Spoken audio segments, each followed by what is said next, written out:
নাম জানি কি বললেন? মরিয়ম। মরিয়ম আপু। তাই এখন পড়াশোনা করছেন? না, পড়াশোনা করিনি ভাই। পড়াশোনা করেন নাই না, একবারই না? পড়াশোনা কেমনি করবো ভাই, বাবা মা নাই লগের, এখন নানির কাছে থাকি, নানিতে যদি পড়াতো তো পড়াশোনা করতাম, নানিও চলতে পারে না, নানি পড়াশোনা করাইবে কেমনে?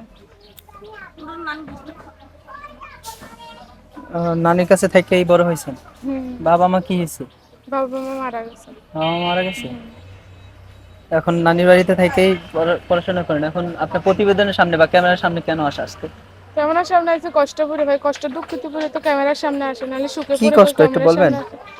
ক্যামেরার সামনে আছি কষ্ট পরে, এখন কষ্ট হইলো ভাই, এখন লোকের বাড়িতে কাজ করে ভাই, একটা ভালো মনের মানুষ পাইলে ভাই বিয়া শাদি বসবো, পাশে বিয়ে শাদী? দাঁড়াবে, সহযোগিতা করবে, দুই ভালো বেলা মনের মানুষ দুই পাইলে মুঠো খাওয়াতে বিয়ে করবেন পারবে। না?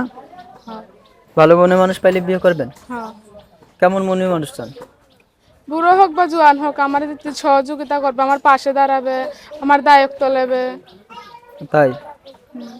মরিয়ম আপু একটা মনের মানুষ চাইতেছেন, আপনার সাথে যোগাযোগ করবো কিভাবে যে মনে মানুষ? ওই যে ছোট মোবাইল আছে, বাটন মোবাইলে নাম্বার দেবো, নাম্বারে যোগাযোগ ওই করবে। যে বাটন ফোন আছে ওইটা দিয়ে যোগাযোগ করলে আপনারা পাইবো তাহলে? হ্যাঁ, আমারে পাইবো। তাহলে আপনার নাম্বারটি বলেন তো দেখি। আমি তো নাম্বার বলতে পারি না হলে। নাম্বার বলতে পারেন না?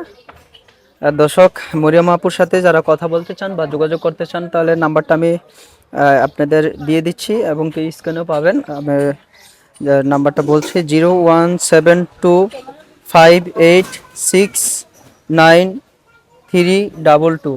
আমি আবারও বলছি 01725869322। এই নাম্বারে যোগাযোগ করলে মরিয়ম আপুর সাথে কথা বলতে পারবেন। আজকের মতো এখানে বিদায় নিচ্ছি, আবার অন্য দিন অন্যজনকে নিয়ে হাজির হব। সবাই ভালো থাকেন, সুস্থ থাকেন, আল্লাহ হাফেজ।